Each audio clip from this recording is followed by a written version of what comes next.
this will be a review of Cerulean Falls. Cerulean Fall. One of the finalists of the Team Liquid Map Contest 10 of the standard category. This one is one.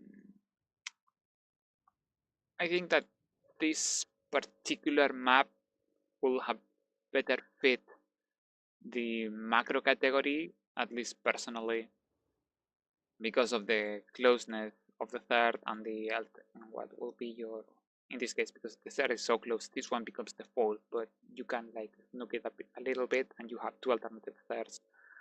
And because of that, the closeness of other bases, this one not so much, but the closeness of other bases makes it more of a standard of a macro map, especially because as well as the size.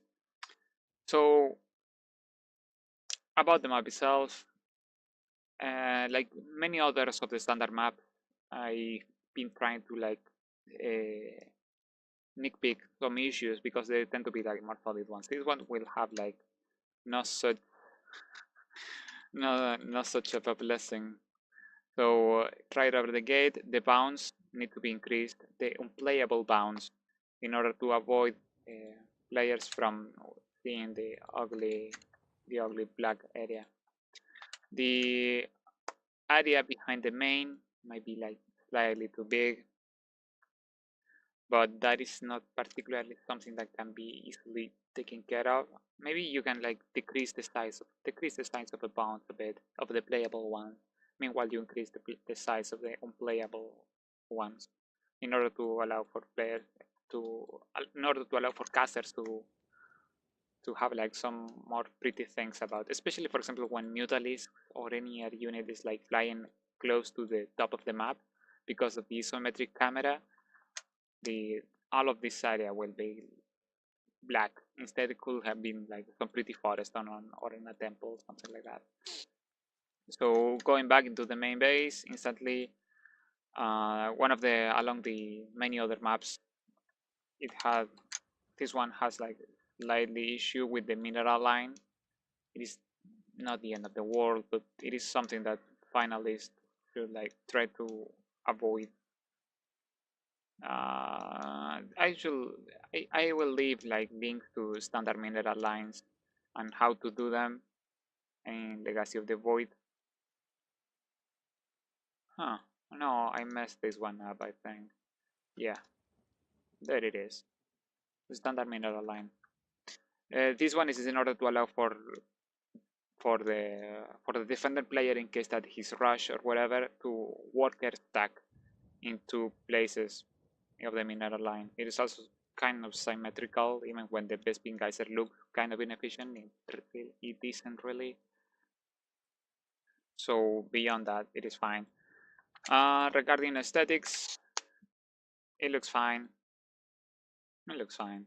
I think that the map would benefit from having like a better cliffing style, something that is more solid, more stable, instead of like these ones. That sounds like nitpick, but we are like 2018, so get a better cliffing style. Copy one of the from -0 or from mine or from, I don't know, anyone. Regarding the natural base, this one is fine. It is the same thing that I said for blue shift. Players don't like this mineral path, so we just invert it like that. So regarding that, it is fine. I think that there might be a liberator spot in this area, probably, that can attack the third base, but I'm not entirely sure. I haven't like quite tested it. I tested it with the natural base, and I think that stalkers could reach it. The issue with liberators is not quite in PvC, but PvP, because stalkers have one less range than queens. So even when Protoss will have like more stalkers than queens, than Zerg has queens, they still like die to the liberator. The distance are fine between the natural and the third. It is like 30 something. That is why I say that it should be kind of be well, 30 something, yeah, and it gets 40. But it is kind of a more macro-y map. A couple grudges I have. I think that the previous version where the center was more open, it is not something that anyone else might know other than the creator, but there was a previous version of the map where the center was considerably more open. This ramp didn't exist. I personally liked that map better because it was more open. But other than that, and also because it is less exploitable. Because if you park some siege tanks in here and Terran starts moving around and trying to abuse the hell out of the high ground, it naturally it is a problem. And because of the forward third, but that's still okay. You have like the alternative third. I shouldn't be whining too much, but it is still like kind of icky. Regarding aesthetics and visibility, that is always a kind of a meme. So this needs to be made more visible, more like instantly recognizable, not something that a third player will like kind of lose an overlord. They need to like see that some areas are like, for example, like you see, like a third player will try to understand that this might be, for example, a place where they can park overlords, but they can't. At least not unless the creators have like some line of sight blockers. There are also the map in this area lacks like overlord spots, at least one for this around here or here or around here in those areas more or less. Alternative fourth base, it is fine. I actually kind of like this, the alternative path. It is a tricky thing to kind of get right because you need a lot of space in the map in order to make it work, but I think it works very well here. Regarding this, there is also a possible issue regarding openness.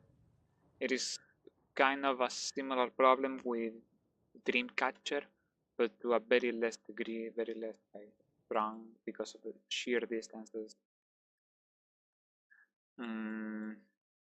So I already talked about cliffing, the borders, the mineral lines. The map is solid. Like people like don't kind of whine a little bit because it is not sovereign, but it is okay. It is also based on sovereign. Yeah, a small issue regarding, for example, aesthetic tile set. I will recommend if the natural bases were made as the same texturing as this high ground, just in order to make it more instantly recognizable. Always, that is always like basically the goal in here. Make sure that your map is like instantly recognizable by the players. But yeah, that is always the goal. Try to make it instantly recognizable. Regarding changes to the map itself, I maybe consider I don't know if removing it, that small nugget of high ground, but maybe moving it towards the bottom. That is something that is left to the creator to consider, because I personally am not entirely sure if that may be too choky. Probably not. Other than that, yeah, those two ramps, I don't think that they are like entirely necessary. There should be like some doodads in there, some robbery and such, but that is something that I'm not sure if it can really be changed at this point.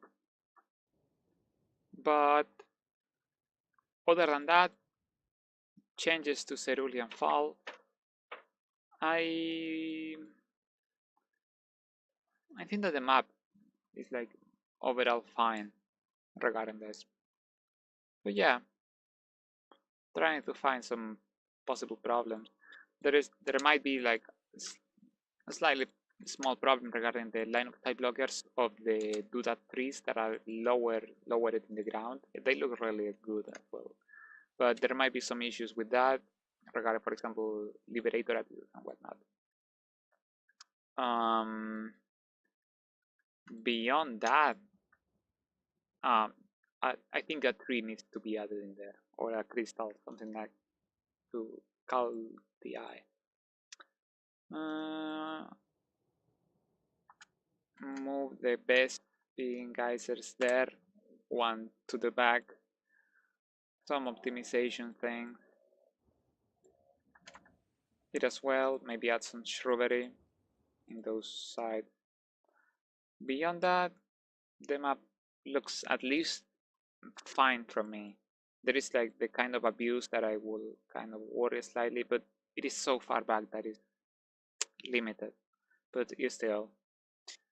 So yeah, I think that is all. This was Cerulean Fall for the Team Liquid Map Contest 10. This has been a review by your Lord Kankuba. I see you guys in the next one.